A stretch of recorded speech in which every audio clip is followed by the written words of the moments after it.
வேறு புஸ்தகத்தில் லூக்கா எழுதின சுவிசேஷம் 21 36 வசனத்தில் ஆண்டவர் சொல்லுகிறார், ஆகையால் இனி சம்பவிக்க போகிற இவைகளுக்கெல்லாம் நீங்கள் தப்பி வரப்போகிற மனுஷகுமாரனுக்கு முன்பாக நிற்க பாத்திரவான்களாய் எண்ணப்படுவதற்கு எப்பொழுதும் ஜெபமணி விழித்திருங்கள். அப்போ இயேசுவே சொல்லுகிறார், 2ஆம் வருகை மனுஷகுமாரன் வரும்போது, தேவகுமாரன் வரும்போது, ராஜாதி ராஜாவாய் கத்தாதி கத்தவாய் நியாயாதிபதியாய் வரும்போது அவருக்கு முன்னால் போய் நிற்பதற்கு நம்ம பாத்திரவான்களாக இருக்கணும். அதுக்கு என்ன செய்யணுமா? எப்பொழுதும் ஜெபம் பண்ணி விழித்திருங்கள். எப்பொழுதும் ஜெபம் பண்ணி விழித்திருங்கள். உங்களை பார்த்து ஆண்டு சொல்கிறார், வருகையில் காணப்பட விருப்பமா? எக்காலம் துணிக்கும் போது மத்திய ஆகாயத்தில் இயேசுவை சந்திக்க விரும்புகிறீங்களா? எப்பொழுதும் ஜெபம் பண்ணி விழித்திருக்கணும்னு இயேசு சொல்லியிருக்கிறார். அப்போ எப்பொழுதுமே ஜெபிக்கணும்னா எப்படிங்க? காலையில், மத்தியானம், மாலையில், வீட்டில் இருக்கும்போது ஜெபரையில் போய் ஜெபிக்கலாம். காலேஜில் படிக்கிறேன், காலேஜுக்கு போகணும், ஸ்கூலுக்கு போகணும், வேலைக்கு போகணும், பிஸ்னஸுக்கு போகணும், எப்படி எப்பொழுதும் ஜெபிக்கணும்? எப்படி நம்ம எப்போவுமே ஜெப நிலைமையில் இருக்க முடியும்? நம்முடைய இருதயத்தில் ஜெபிக்க முடியும். நம்ம ஜெபிக்கிறதுக்கு அப்படி என்ன தான் இருக்குது அப்படின்னு நினைக்கலாம். பாருங்கள், 1 தீமோத்தேயு 2 1 வசனத்தில் எல்லா மனுஷருக்காகவும் ஜெபங்கள், விண்ணப்பங்கள், வேண்டுதல்கள், ஸ்தோத்திரங்களை பண்ண வேண்டும். எல்லாருக்காக ஜெபிக்கணுமா ஆண்டவர் சொல்ல. ஏன் எல்லாருக்காக ஜெபிக்கணும்? 4 வசனத்தில் எல்லாரும் ரட்சிக்கப்படவும் சத்தியத்தை அறிகிற அறிவை அடையவும் தேவன் சித்தமுள்ளவராக இருக்கிறார். அப்போ எல்லாரும் ரட்சிக்கப்படணும், அதான் அவருடைய விருப்பம். உங்கள் தெருவில் இருக்கிற எல்லாரும், உங்கள் கிராமத்தில் இருக்கிற எல்லாரும், உங்கள் கூட வேலை பார்க்குறவங்க, உங்கள் அப்பார்ட்மெண்ட்டில் இருக்கிறவங்க, உங்கள் பகுதியில் இருக்கிறவங்க எல்லாரும் ரட்சிக்கப்படவும் சத்தியத்தை அறிகிற அறிவை அடையவும் தேவன் சித்தமுள்ளவர். அதான் அவருடைய சித்தம், அவருடைய விருப்பம். அப்போ எல்லாரும் ரட்சிக்கப்படுவாங்களா? படுவாங்க. எப்போ? நீங்கள் ஜெபம் பண்ணா. எல்லாரும் ரட்சிக்கப்பட நீங்கள் ஜெபிக்கணும் அப்படின்றது ஆண்டோடைய காரியம். இப்போது நீங்கள் மற்றவங்களை விட்டுருங்க. முதல்ல உங்கள் தெருவில் இருக்கிற எத்தனை குடும்பம் இருக்குது, அவங்க எல்லாம் ரட்சிக்கப்படன்னு ஒவ்வொரு குடும்பத்தை சொல்லி ஜெபிங்க. உங்கள் அப்பார்ட்மெண்ட்டில் எத்தனை குடும்பம் இருக்குது, ஆண்டவரே இந்த அப்பார்ட்மெண்ட்டுக்கு இந்த குடும்பம், அந்த குடும்பம், எதிர் வீடு, மேல் வீடு, எல்லோரும் ரட்சிக்கப்படணும். அப்போது நீங்கள் அவங்கள்ட்ட நல்லா பழகணும். கிறிஸ்தவ அன்பாக மற்றவங்கள்ட்ட அவங்க பேசணும்னு எதிர்பார்க்கக்கூடாது. நீங்கள் சிரித்த போது ஒரு குட் மார்னிங் சொல்லுங்கள், எப்படி இருக்க, நல்லா இருக்கு, எந்த வீட்டில் மேண்டியில் இருக்கீங்களா, என்ன செய்கிறீங்க அப்படின்னு கேளுங்க. வீட்டில் யாரெல்லாம் இருக்காங்க, அன்பாக பேசுங்க, பழகுங்க. கிறிஸ்தவ வாழ்க்கை என்பது நம்ம எல்லாரோட அன்பாக பழகணும். அப்போ தான் அவங்களுக்கு அது ஜெபிக்க முடியும், சுவிசேஷத்தை பகிர்ந்து கொள்ள முடியும். நான் யார்கிட்ட பேச மாட்டேன், இப்படியே இருப்பேன், அப்படியே நான் சாந்தம் ஆண்டு இருக்கு சொல்லியிருக்காரு. இப்படி இருந்தீங்கன்னா நீங்கள் மற்றவங்களுக்கு பிரயோஜனப்பட மாட்டீங்க. பிரயோஜனப்படாத சாந்தம் பிரயோஜனம் இல்லாதது. சண்டை போடாமல் சாந்தமாக இருக்கிறதுக்கு தான் ஆண்டவர் சொன்னார். ஆனால் மற்றவங்கள்ட்ட அன்பாக பேசணும். உங்கள் தெருவில் இருக்கிறகிட்ட பார்த்தா ஒரு குட் மார்னிங் சொல்லணும். நீங்கள் சிரிச்ச போது குட் மார்னிங் சொன்னால் கேட்பாங்க, யார் நீங்கள் கேட்டால், நான் உங்கள் பக்கத்து வீட்டு தான், அங்கே தான் இருக்கிறேன், நீங்கள் நல்லா இருக்கீங்களா, அப்படி பேசுங்க.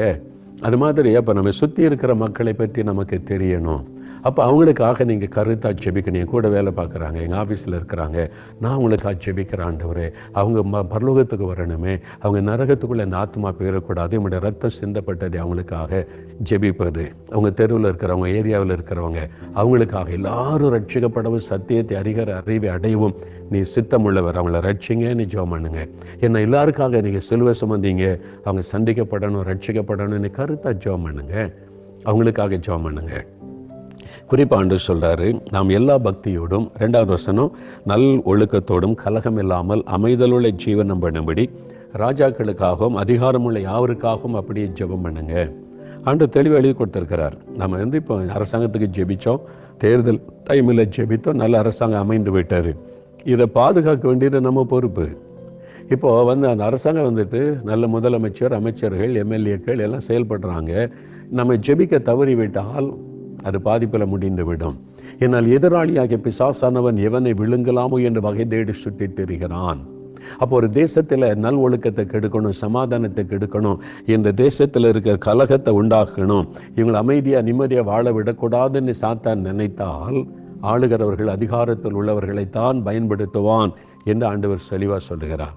அப்போ நம்ம ஜெபம் பண்ணும்போது அவங்க மேலே தேவன் ஆளுகை செய்து தேசத்தில் எல்லாம் நலமானதாய் நடக்கும். அதற்கு நம் ஜெபத்தை தேவன் எதிர்பார்க்கிறார். அப்போ தினமும் முதலமைச்சருக்காக ஜெபம் பண்ணுங்க, அமைச்சர்களுக்காக ஜெபிங்க. உங்கள் தொகுதி எம்எல்ஏ பேர் உங்களுக்கு தெரியுமா? உங்கள் தொகுதி எம்எல்ஏ யாருன்னு தெரியுமா உங்களுக்கு? அவங்க பேர் சொல்லி ஜெபம் பண்ணுங்க. ஆண்டவரே, அவங்க மேலே நம்முடைய ஆளுகை இருக்கட்டும், பாதுகாத்து கொள்ளுங்க, அவங்கள ரட்சிங்க, அவங்களை வெளிப்படுத்துங்க, எங்களுடைய தொகுதி மக்களுக்கு நன்மை செய்யும்படி அவளை பயன்படுத்துங்க ஜெபம் பண்ணுங்க. எல்லாரும் பேரையும் தெரியாட்டாலும் முக்கியமான ஆட்கள் பேரை நியூஸ் பேப்பரில் வாசிக்க மனசு தெரிஞ்சிடும். அப்போ தெரிஞ்சவங்க பேரெல்லாம் சொல்லி குறிப்பாக ஜெபிக்கிறாரு. முக்கியமாக முதலமைச்சருக்காக தினமும் நீங்கள் பேர் சொல்லி முதலமைச்சருக்காக ஜெபிக்கிறேன் அவங்களுக்கு நல்ல சுகம் கொடுங்க, நல்ல ஆரோக்கியமாக இருக்கணும், நல்ல பாதுகாப்பாக இருக்கணும், தீங்கு தொடக்கூடாது. அவங்க மனசில் நல்ல நல்ல திட்டங்கள் தமிழ்நாட்டுக்கு இருக்குது, அதெல்லாம் நிறைவேற்றும்படி ஆசீர்வதிங்க, வாய்க்க பண்ணுங்க. அவங்க சொல்வதற்கு எல்லா அதிகாரிகளையும் கீழ்ப்படியணும், செயல்படணும், ஒரு மனமாக செயல்பட கிரியை செய்யுங்க. அதுக்கெல்லாம் ஜெபிக்கணும். இந்த அரசியலில் இருக்கிறவங்க ரட்சிக்கப்படணும், நம்ம அறிந்து கொள்ளணும், அதுக்காக நம்ம ஜெபிக்கணும். அப்போ ஆண்டவர் தெளிவாக சொல்லி கொடுத்துருக்கிறார்ல, இதுக்கு நம்ம ஜெபிக்காவிட்டால் இது ஒரு பாவம். பாவம்னா என்னென்னா, இதை செய்யக்கூடாது, அதை செய்யக்கூடாது, அப்படி செய்யக்கூடாது, ஆண்டு சொல்ல அதெல்லாம் செய்யக்கூடாது, அது பாவம். இது செய்யணும்னு சொல்லியிருக்காரு பாருங்க, அதை செய்யாவிட்டால் அதுவும் பாவம். ஜெபம் பண்ணணும், இதுக்கெல்லாம் ஜெபிக்கணும்னு சொல்லியிருக்க, ஜெபிக்காவிட்டால் அது பாவம். அப்போ அதுவும் பாவம் என்பதை நம்ம உணரணும்.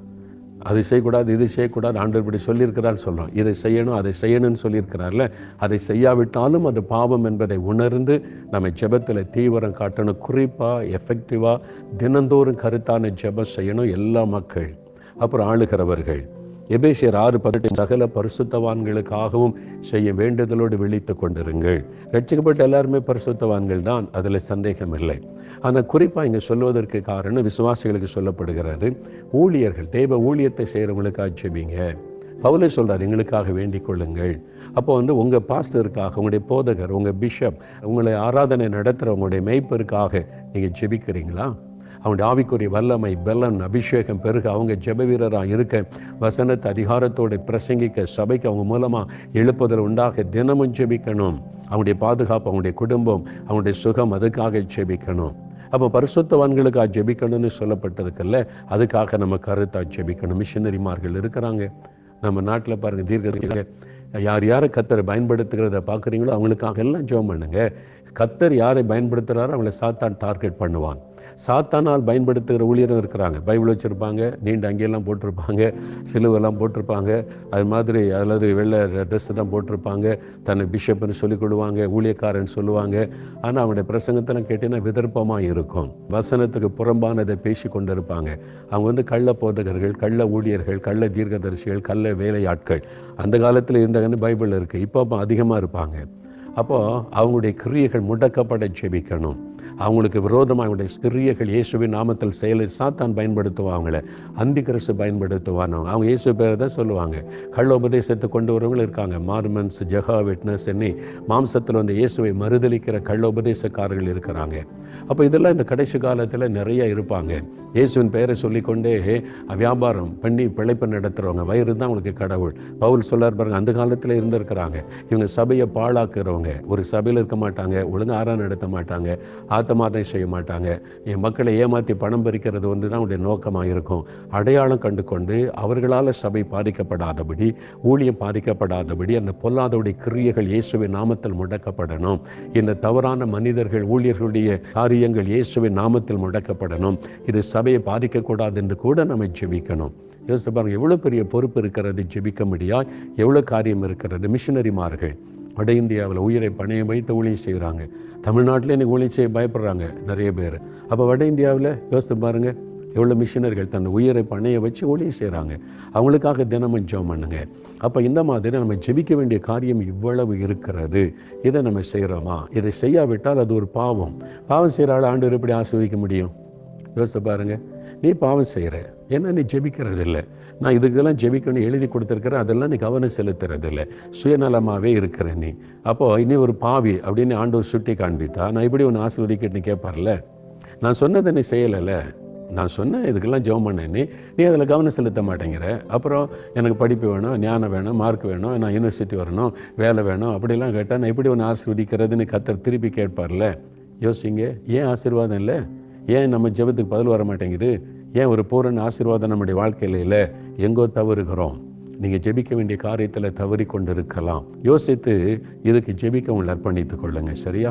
அது மாத்திரம் இயேசு அறுப்பு மிகுதி, வேலையாட்கள் கொஞ்சம், அறுப்புக்கு எஜமான் வேலையாட்கள் அப்படி வேண்டிக் கொள்ளுங்கள். மத்திய 9:36 இயேசுவே சொல்கிற ஜெப குறிப்புகள் வேண்டிக் கொள்ளுங்கள். இன்றைக்கி ஜனங்க தாகத்தோடு இருக்கிறாங்க, இயேசுவை ஏற்றுக்கொள்ள ஆயத்தமாக இருக்கிறாங்க, சொல்கிறதுக்கு ஆள் இல்லை. அறுப்புக்கு எஜமான் வேலையாட்கள் அனுப்ப ஜெபிங்க. நிறைய ஊழியர்கள் எழும்பட்டும், வாலிபர்கள் எழும்பட்டும். ஆண்டவரை அறுவடைக்கு ஆட்களை எழுப்புங்க. இதான் தேசத்தை ஆண்டவர் சந்திக்கிற ஒரு காலம், அறுவடையின் காலம். நாங்கள் அமைதியாக இருக்கக்கூடாதுன்னு ஜெபம் பண்ணுங்க. அப்போ வசனம் ஆண்டவர் சொல்லியிருக்கிற காரியத்துக்கு முக்கியத்துவம் கொடுத்து இதன்படி செய்தால் ஆண்டவர் சந்தோஷப்படுவார். மாபெரும் எழுப்புதலை காண்போம். வருகையில் மகிழ்ச்சியோடு ஆண்டவரை சந்திப்போம், சரி?